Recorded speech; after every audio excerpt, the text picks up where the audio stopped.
how I changed my lighting setup from this to this using only 3 JVM lights. Let me show you how.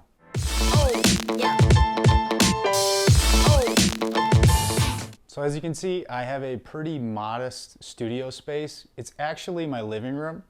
And for a lot of creators, I'm sure you're also using dual space. So hopefully this tutorial kind of helps you understand that lighting doesn't have to be expensive. It doesn't have to take up a lot of space, and it can be done very quickly and very efficiently.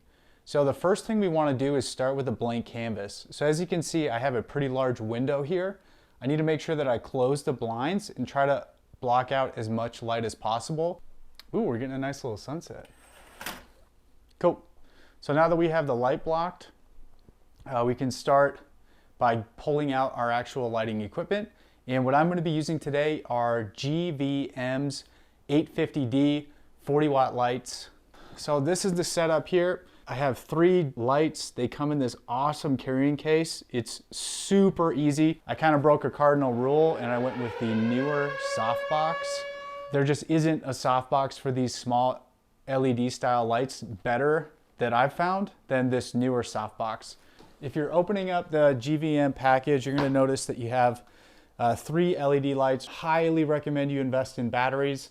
There will be a link in the description for the ones that I have. First thing I'm going to do is just load in the batteries to these 2 lights, and then I'm going to set these aside here so that I can open up the bottom of this case, which holds the tripods as well as the power adapters and an additional light. All right, so these 2 are going to be my 2 color fill lights, which are going to put the background on the wall behind me. And then this 3rd light here is going to be the light that's going to light me as the subject. And I'm going to attach my softbox. And I'm going to show you right now why this softbox is a game changer.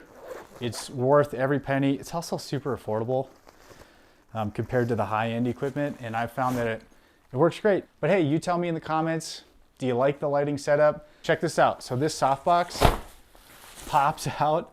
It is the only softbox that I could find that was round. Everything else out there was square, and it drove me nuts. I mean, if you're like attention for detail like me is really important, having the light in your eye be circular is just so much more natural than having it be square. It's kind of nitpicky, but this is the reason why I love this light. This softbox rather. As you'll notice, the back just has an opening. We're going to slide it over this light. And then it also comes with the honeycomb light direction so that I'll be able to put light directly onto me as the subject and not cast a lot of light in the surrounding area. And this is pretty simple. It takes a little bit of practice getting used to putting this on, but you can't really mess it up. There we go. Our honeycomb's on. You will notice there are these additional little magnetic kind of like, I don't know what you'd call them, but they keep these 2 parts separated so that you're casting as much light as you possibly can. Cool. And then to attach this to the light setup here, you simply open up the 4 plastic sections here, and then you just slide this over. It's incredibly simple. It's incredibly lightweight. And this for me was a complete game changer because these lights can be a little bit harsh. They're fine if you don't have a softbox, but this really, in my opinion, makes it look a lot more like a studio than just my living room setup. So now I'm going to show you where I place these lights relative to my actual desk. The first being, I'm going to work back in. So I'm going to start with the background and then work my way into the subject. I am going to set this light off here in the distance, and I'm going to be pointing directly at the wall. And I'm hoping to kind of create this split balance where half of the light on one half of my body as the subject is one color and then the other half is another color. And you don't have to get carried away with these. I'm only at 15% brightness power. My color is set to 349. What's cool is you have a full spectrum of colors with these lights. So you can literally create endless styles, backdrops. But for today, I'm gonna stick with this 349. Now the second light, this one is going to be hidden behind my desk and is going to shine light again at the wall. What I'm going for here is to split this wall kind of right in half. That looks pretty good. Cool part about these lights is they cast really wide, but you can adjust it by closing or opening these plastic windows. But again here, I'm only at 15% brightness. I felt like this was a pretty good spectrum of colors. This one I'm actually gonna raise all the way up.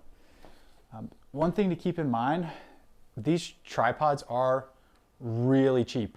So use at your own risk, right? If you don't have sandbags, these can tip over really, really easily, especially as you get higher from the ground. So one thing I like to do is keep a few inches. So I'll pull up the first section all the way up and then lower it about 4 inches so that there is a portion of the extendable pole down in the first tube. I found that this keeps it a lot more stable than extending it all the way up. So I go all the way up and then I go down a few inches and then I do the same thing with the last one. You'll notice that this tripod can start to bend kind of like a banana. And if you have these all the way extended, there's literally like an inch of the tube or the inch of the pipe kind of keeping itself together, and I just didn't want to risk it. So this feels pretty stable, but this could easily be knocked over. Just keep in mind, if you're using these in any environment where there's any wind, you absolutely need sandbags or to invest in a higher quality tripod. But overall, these lights are awesome. I am gonna have my camera and my light kind of 45 degrees apart. I found that for this particular setup, it looks really nice. I get some nice contrast on each side of my face. And then two, I'm not totally blown out. It feels a little bit more cinematic. Got my tripod. So remember, I'm trying to get an even split between my colors on the wall. This looks fantastic for what I'm trying to accomplish here. And as you saw in the intro of this video, it looks pretty great. And it's so simple. Lighting doesn't have to be tough. It can be as simple as getting 3 cheap lights off Amazon, playing around with the brightness, playing around with the color temperature. This was filmed at 15% power or 15% brightness and at 4600 Kelvin. I like just a little bit of warmth compared to the standard 5600 Kelvin. But again, just try it out, see what you like. These are so simple, they're so affordable. And the biggest thing that I was worried about was that they weren't going to be bright enough. But for a small setup like this, you have more than enough power to film for hours and hours. So I hope this tutorial helped you out and gave you a little bit more confidence as to what you can accomplish with your camera. See you in the next one.